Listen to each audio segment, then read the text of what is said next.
Hello दोस्तों, मैं संदीप आप सबका अपने YouTube चैनल ज्ञान आरबेल में स्वागत करता हूं। तो आज हम देखेंगे शब्द के बारे में, जिसका दूसरा पार्ट है। देखिए, हमने इसको कई तरीके से बांटा था, रचना के आधार पर, बनावट के आधार पे, प्रयोग के आधार पे, रूप के आधार पे। तो उनमें से हम पहली चीज़ के बारे में देखेंगे, रचना के आधार पे शब्दों का वर्गीकरण। ठीक, तो रचना के आधार पर हमें पता था 3 भागों में हमने बांटा है। इससे पहले हमने पहला वीडियो बनाया था जिसमें हमने शब्द के बारे में देखा और उसके प्रत्येक भाग के बारे में देखा। अब उसके बारे में हम बहुत ही अच्छे से गहन अध्ययन करेंगे। ठीक, तो चलिए, करना क्या है कि अगर आप नए हो चैनल को तो सब्सक्राइब कर लो और बेल आइकन जरूर प्रेस करो। ठीक है, ये हमारा यूपीएसआई के लिए और लेखपाल के लिए स्पेशल क्लास है। ठीक, जिसके लिए हमने स्पेशल एक संपूर्ण हिंदी के नाम से हमने एक फोल्डर बना रखा है, जिसमें हम सारे वीडियो को ऐड करते जा रहे हैं। ठीक, तो चलिए देखते हैं। देखिए, यहाँ हम देखेंगे रचना और बनावट के आधार पे शब्दों कितने भागों में बांटा था। अगर क्वेश्चन आता है कि रचना और या बनावट के आधार पे शब्दों कितने भागों में बांटा था, तो 3 भागों में, रूढ़, यौगिक और योग रूढ़, है ना। रूढ़ को ही हम रूढ़ भी बोलते हैं और योग रूढ़ को हम योग रूढ़ भी बोलते हैं। ठीक है, तो चलिए एक एक करके हम इनके बारे में देखेंगे। ठीक, तो सबसे पहले क्या, रूढ़ या रूढ़ी। देखिए, रूढ़ शब्द क्या होते हैं?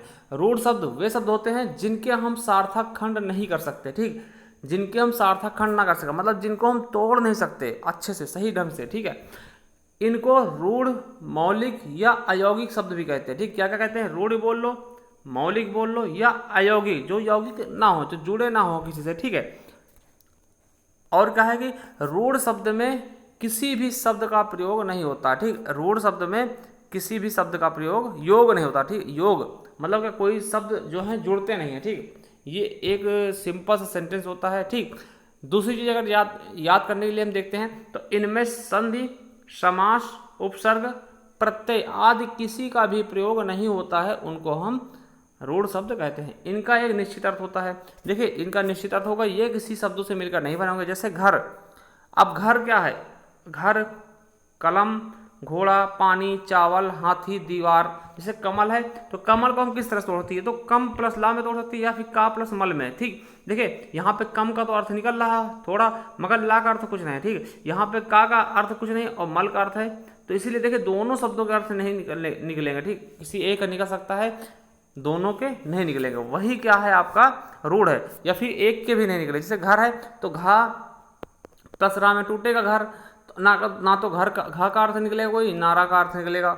उसी तरह से पानी है तो पा प्लस नी, तो ना पा का निकल रहा है ना नी का अर्थ कोई निकल रहा। इस तरीके से इनको हम तोड़ नहीं सकते। ये मूल शब्द समझ लो होते हैं, कि मूल शब्द मतलब कि एकदम मेन शब्द होते हैं, जो कि अब इनको नहीं तोड़ा जा सकता। वही समझ लो क्या है, आपके रूढ़ शब्द। समझ रहे हैं? तो चलिए आगे देखते हैं। यौगिक शब्द। देखिए, यौगिक मतलब क्या होता है कि 2 या 2 से अधिक चीजों से बना हुआ। ठीक, तो वही मतलब है कि यौगिक का अर्थ क्या होता है? मेल से बना हुआ। ठीक, जब क्या होता है, यौगिक शब्द वे शब्द होते हैं जो 2 या 2 से अधिक शब्दों के मेल से बनते हैं। और देखिए, वे शब्द जो रूढ़ शब्दों के योग से बनते हैं, मतलब 2 रूढ़ शब्दों को मिलाकर एक यौगिक शब्द बन जाएगा। देखिए, एक रूढ़ शब्द हमने लिया, फिर प्लस एक रूढ़ शब्द लिया, बराबर क्या होगा? यौगिक शब्द। ठीक, तो मतलब 2 रूढ़ शब्दों को मिलाकर एक यौगिक शब्द तैयार किया जाता है या जा सकता है। ठीक, देखिए, वे शब्द जो 2 शब्दों के योग से बनते हैं ना, वे शब्द जो 2 रूढ़ योग शब्दों के योग से बनते हैं तथा इन्हें तोड़ने पर प्राप्त शब्द अपना अलग अलग अर्थ दें। ठीक, मतलब 2 रूढ़ तो होंगे, मगर जब इनको हम तोड़ देंगे, दोनों का अलग कर देंगे, तो दोनों के अर्थ अलग अलग निकलेंगे। ठीक है, दोनों का अर्थ अलग अलग निकलेंगे। ठीक, देखिए यौगिक शब्द कैसे बन रहा, एक रूढ़ शब्द लिया, फिर दूसरा लिया, उसको हमने जोड़ दिया। ठीक, देखिए ये किस तरह बनते हैं, हमने शब्द की संरचना की इकाई बताई थी 4। ठीक, उपसर्ग से बनते हैं, प्रत्यय से बनते हैं, संधि से बनते हैं, समास से बनते हैं। ठीक, बहुब्रीहि समास को छोड़कर केवल और केवल जो बहुब्रीहि समास होते हैं वो आपके यौगिक शब्द नहीं होंगे।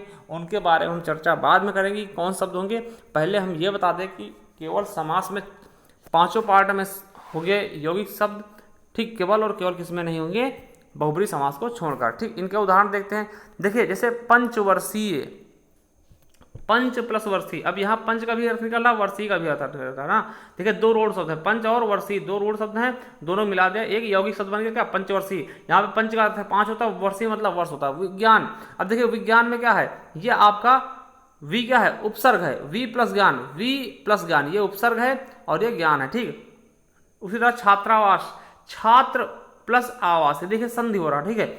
यहाँ पर छात्र को, आवास को दो भाग में बांट दे, एक छात्र का मतलब क्या, जो स्टूडेंट होते हैं, आवास मतलब क्या, घर होता है, ठीक। राजपुत्र, राजा का पुत्र, ठीक है, तो राजपुत्र को दो भागों में हमने बांट दिया, ठीक। इस तरीके से देखिए राज का भी अर्थ निकल रहा है, पुत्र का भी। सामाजिक, समाज प्लस इक क्या है, प्रत्यय हो गया ना, तो हमने बताया था उपसर्ग, देखिए हमने कहा था उपसर्ग प्रत्यय संधि समास सबसे बनते हैं, ठीक है, केवल बहुब्रीहि समास को छोड़कर। यथाशीघ्र, यथा प्लस शीघ्र दो शब्दों से मिलकर बना ना, और दोनों ये क्या है, ये रूढ़ है, ये रूढ़ है, ये क्या हो गया, यौगिक शब्द हो गया, ठीक। उसी तरह अजन्मा, तो आ देखिए आ क्या है, उपसर्ग है, और जन्मा क्या है, सेंटेंस है, दोनों के अर्थ अलग अलग है, ठीक। ये क्या है आपका उपसर्ग जाती है ना। बेवक्त, बे क्या है, उपसर्ग है, वक्त एक सेंटेंस है, ठीक। तो इस तरह से कुपुत्र, बुरा पुत्र ना, कु प्लस पुत्र दो शब्दों से मिलकर बन गया।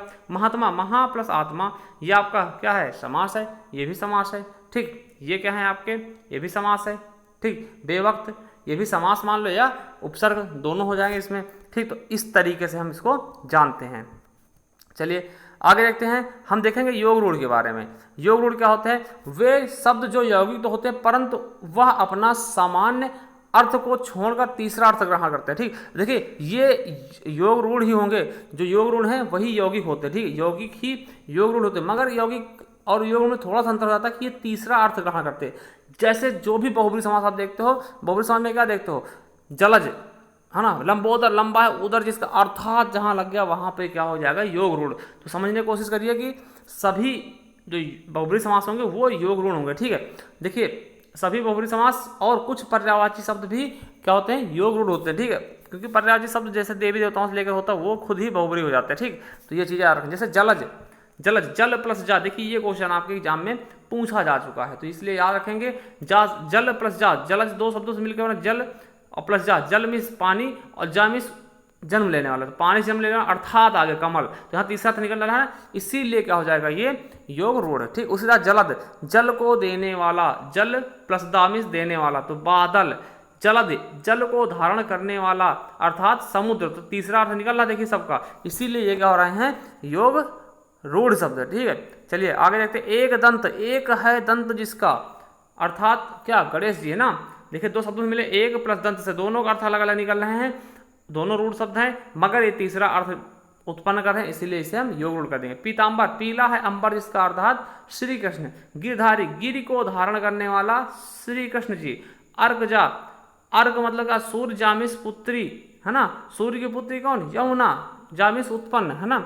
शशिधर, शशि को धारण करने वाला, अर्थात शिव जी। शशि मतलब क्या, चंद्रमा। वीणा पाणी, वीणा है पाणी में जिसके, मतलब वीणा किसके, पाणी मतलब क्या, हाथ में, सरस्वती जी। भूमिजा, भूमि से उत्पन्न है जो, अर्थात सीता जी। तरणि तनुजा, सूर्य की पुत्री, अर्थात कौन, यमुना जी, ठीक। तो आपको ये याद हो गया होगा। तो चलिए थोड़ा हम शॉर्ट ट्रिक इसकी देखते हैं, उसके बाद हम बात करते हैं। तो किस तरह से पहचानेंगे, देखिए शॉर्ट ट्रिक में है क्या, आप लोगों ने वही चीज़ें हैं, थोड़ा सा हमने शॉर्ट में देखिए। जब कोई शब्द दिया जाए वो ना तो संधि हो, ना समास हो, ना उपसर्ग हो, ना ही प्रत्यय हो, ना हो ना, ये सब चीज़ें ना हो, एकदम सिंपल सा सेंटेंस हो, जैसे कार, मकान है ना, इस तरीके से, ना कोई उपसर्ग लगा हो, ना कोई संधि हो, ना कोई समास हो, ना कोई प्रत्यय, तो 100% का जाएगा रूढ़ शब्द, ठीक। अब देखिए दूसरी चीज़, अगर कोई सेंटेंस संधि है, समास है, उपसर्ग है, प्रत्यय है, बहुब्रीहि समास को छोड़कर, तो वह यौगिक सेंटेंस हो जाएगा, यौगिक शब्द हो जाएगा, ठीक।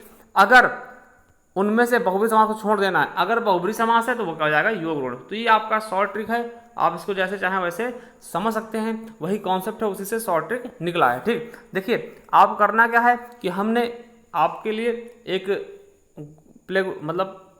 प्लेलिस्ट बना रखा है, जिस पे हमने संपूर्ण हिंदी 2020 के नाम से, ठीक। आप उस पर जा करके अच्छे से देख सकते हैं वीडियो, उस पर हम स्पेशल हिंदी की तैयारी करवा रहे हैं, ठीक। तो चलिए बताते हैं किस तरह से आपको जाना है। तो इस तरीके से आप अपने चैनल पर जा करके यहाँ पर ज्ञान आरबीएल सर्च करेंगे, जैसे ज्ञान आरबीएल सर्च करोगे, ठीक, तो इस तरह से दिखेगा, और यहाँ पे आपको क्लिक कर देना। कहाँ पे क्लिक करेंगे, इस पर क्लिक करेंगे, तो जैसे ही क्लिक करते देखिए, क्लिक करने के बाद तुरंत आपका ये प्लेलिस्ट खुल जाएगा। तो आपको इस प्लेलिस्ट पे जा करके आपको क्लिक करना है। जैसे आप यहाँ पर क्लिक करते हो, ये देखिए, ये आपको ये प्लेलिस्ट खुलेगा संपूर्ण हिंदी 2020 न्यू बैच। ठीक, इस पर आप क्लिक करोगे, जैसे कि देखिए 20 वीडियो है इसके अंदर, ये बढ़ती जाएंगे। ठीक, तो इस तरीके से आप पढ़ सकते हैं। देखिए हमने बहुत सी चीज़ें पढ़ाई, एक शुरू से अंत तक पढ़ाएंगे, तो यहाँ पर आप इस तरह से देख सकते हैं। अगर वीडियो पसंद आए तो लाइक करें, सब्सक्राइब करें और बेल आइकन दबाना ना भूलें। ठीक है, तो चलिए फिर मिलते हैं वीडियो के नेक्स्ट वीडियो में एक अलग अध्याय के साथ, इसी शब्द के तीसरे पार्ट के बारे में। ठीक, तो चलिए, अब आपको वीडियो कैसी लगी उसके बारे में हमें कमेंट करके ज़रूर बताएं। थैंक यू, धन्यवाद।